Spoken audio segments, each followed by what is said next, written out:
大昔、高い空の上に観音様とサッタという弟子がおりました。お前も修行を始める時が来た。猿の姿となって下界に降りるのだ。猿ですか？そうだ、決して迷うことなく修行するのだよ。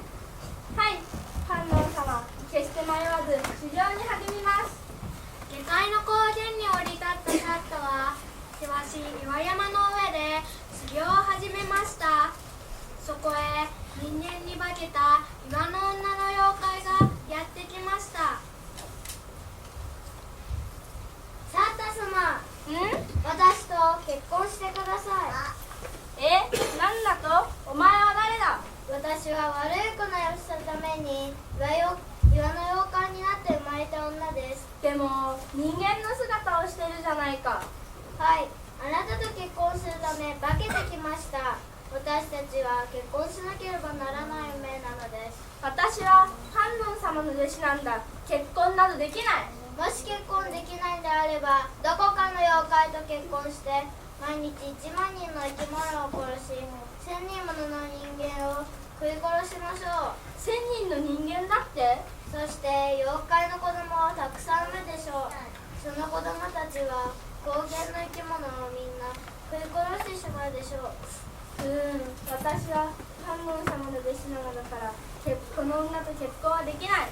でも結婚しなければ高原の生き物たちがみんな食い殺されてしまう。そんな恐ろしいことになってもいいのですか？困ったな。観音様、私は一体どうしたらいいのでしょうか？さったよ、よくわかった。お前は妖怪と結婚するがよい。観音様、結婚してもよろしいのですか？お許しありがとうございます。観音様からお許しをいただいたサッタと妖怪は結婚式を挙げました。そして間もなく6匹の猿の子供が生まれました。この子は地獄の世界から生まれてきた。そこは苦しみばかりの世界だったので苦しみにすっかり慣れてしまった。この子は飢えた鬼の世界から生まれてきた。顔つきは悪く、いつも腹ペコで喉が渇いている。この子は古希使われる動物の世界から生まれてきた。愚か者で自分からは何もしようとしない。この子は喧嘩の世界から生まれてきた。意地が悪く喧嘩ばかりしている。この子は人間の世界から生まれてきた。頭はいいけど欲しいものが多くていつも不満そう。この子は天の上の世界から生まれてきた。心は穏やかだけど何の喜びも持っていない。3年が経って6匹の小猿たちは500匹にも増えました。猿たちはたくさんの果物を全部食べ尽くし、もう何も食べるものがなくなりました。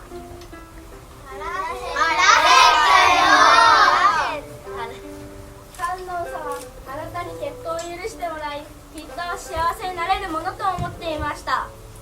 でも子供を減り続け、食べ物がなくなり、大変なことになってしまいました。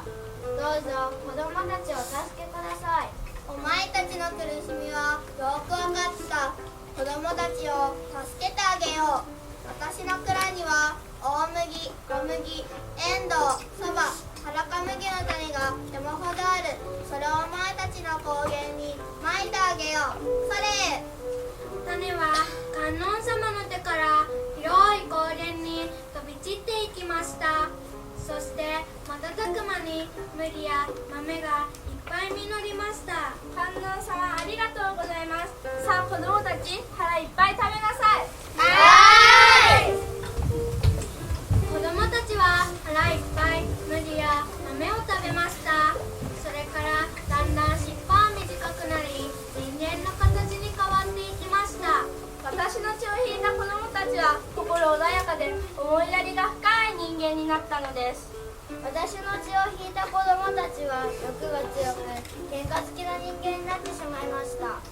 サッタと妖怪いの血を引く子供たちはどんどん増えていきました。やがて初めての王様が生まれ、王源はチベットという国